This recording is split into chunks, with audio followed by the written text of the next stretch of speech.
Yeah, Tony, it seemed like you and Coach Van Horn kind of got into it there after the game. Just what was that about? He had some things to say. Thought we did a good job, and it was an excellent series and all that. And probably poor timing on my choice, but brought up some off the field stuff that really is not a big issue. So that's probably more I should say about it. But that's kind of what transpired. And if I could ask about the actual game, just kind of what went into the decision to let Blake go back out there, and what did you think of his performance today? Yeah, his performance was electric. I don't know what else went on today, this weekend, whether it belongs in this category or not. I doubt anyone threw as well as he did. I mean, their guy started the game in tremendous fashion as well, but to go as deep as he did gave us a great chance to win. And, obviously both teams had used a lot of bullpen guys, but, it was his game to win or lose. And, once we knew they were going to bunt, we thought Sean was a good guy in that particular situation, and unfortunately it didn't work out. But it was a winning effort to the extreme out of Blake. Tony, kind of piggybacking off of that, how big of an outing is this for a freshman against the number one team in the country for him to pitch as well? How much confidence do you think that gives him going forward the rest of the year into the postseason? Yeah, I mean, obviously it should carry over into next weekend for him when we're on the road. But if we are fortunate enough to be in the postseason and to use him, then I think it gives him all the confidence in the world. We played the best team in the country, and they're that for a reason. They're really strong on both sides of the ball, and on the offensive end, you don't really get a break throughout that lineup. So to go that deep into the game against them with the type of numbers, it probably hasn't been duplicated by many other, starting pitchers in our league. Mike, Ryan, and then Wes. Mike, you got us? Yeah, unmute there if you could. Mike lost audio. He lost his audio. We'll go to Ryan and then Wes then. A guy like Cops in the other bullpen, do you think there's maybe a heightened sense of pressure to get the runners in some of those few chances you had earlier in the game? Not really. I mean, I think the coaches knew more that he was down in the bullpen warming up than the players did, because it was kind of a long there was a long break in the action there when I think it was Zeb was on the mound and they were going to bring in Cops. So I don't think that was going on with our players, and it wasn't coming on from us. I think the nature of the game, two good SEC opponents going into a rubber match, I think the heightened sense started really at the beginning of the game. And maybe that led into our hitters, or maybe even their hitters too, squeezing that bat a little too tight. But, overall, I don't think that played into it. Until he came into the game, I don't think it was an issue. And then once he was in the game, he made his mark on it. Wes. Yeah, Tony, I'm guessing y'all are probably at a point as a program now where you want moral victories to be behind you. So with that said, just the way Arkansas played the games this series, it seemed like, every defensive play, every chance to move a runner, it seemed like they just didn't put a lot of feet forward. Is that a lesson that it's always good for a team to learn? Because y'all were pretty good, but just missed a couple opportunities there. Yeah, we did. I think these guys, I've been there. They approach every series the same way, which is, why they have success. And then it was up to our guys to kind of match what they had going on.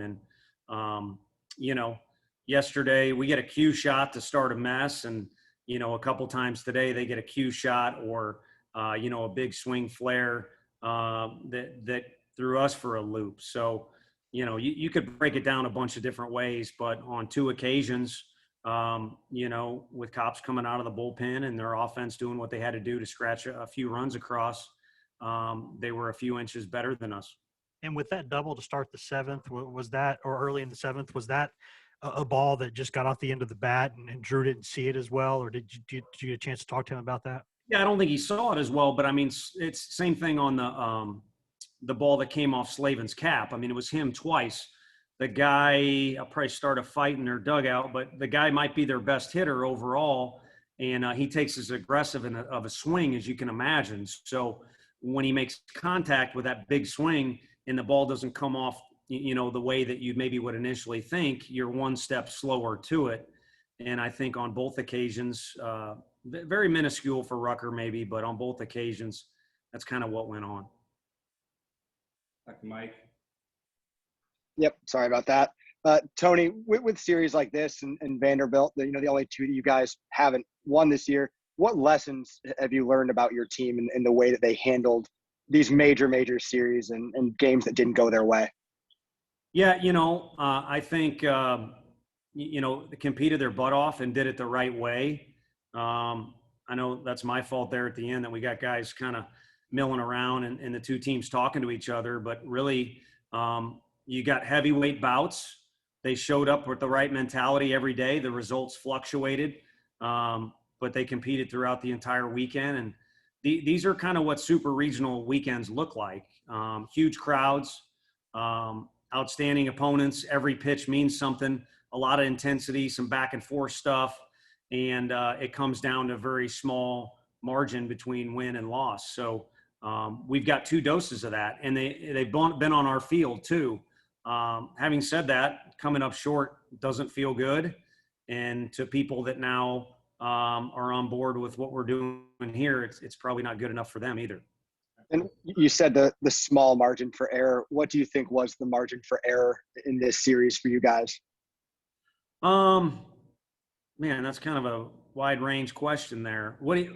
As far as this series, I think what coming in is you're at home, and anytime you're on home, you think you should have a slight advantage. So regardless of how well the team is ranked or how high they're ranked, you'd like to win that deal. But I think our guys have just learned that everything matters going into the weekend, and they managed emotions and other stuff much better this go around than we did in the other big series that's been mentioned.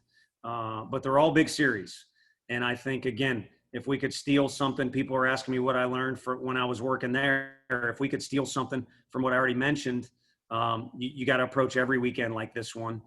Enjoy it, but you got to be ultra focused, and you got to manage your calories and invest them in the right spots. Well, the two more, we're going to Trey and then finish with Dudley. Hey, Coach, you've kind of touched on it just a little bit, but overall, what do you think personally you take away as a coach from this series and the rest of the assistant coaches trying to go forward? How you're going to manage the batting lineup, how you're going to manage the pitching with one regular season? Well, I'm sorry, two a series left, and then a game against Belmont. What is all getting ready for you guys now? Well, I think we're getting our whole bunch together as far as, for the most part, everyone is healthy. We haven't ground anyone down into the ground, pitching staff wise. Everybody should be feeling good. And we've established our three starters. I know Blade's been mentioned as a freshman a couple times on this, but he's done with his freshman year academically, and he's been asked to do things that juniors and seniors are being asked to do. Heflin now is no longer a spot starter guy. Those days are long gone. He's established himself there, and then Chad leads us into battle the way that we want to. So I think we've kind of established our team and pinch hitters and all that good stuff going into this final week of baseball.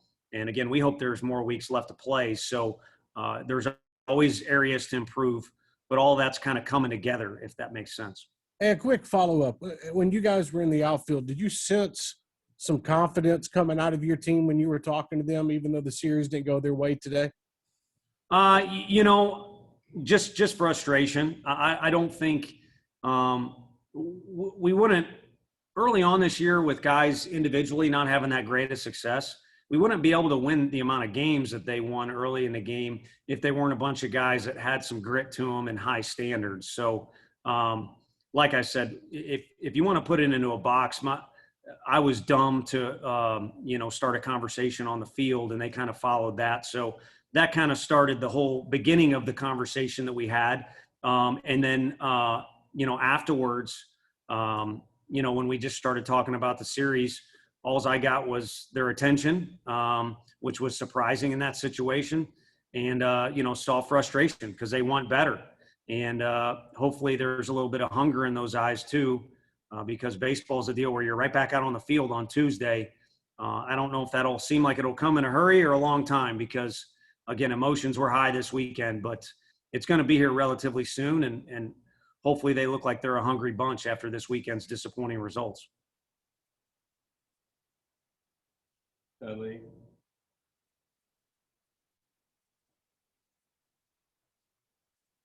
We got us? All right, that's it. Thanks, Coach.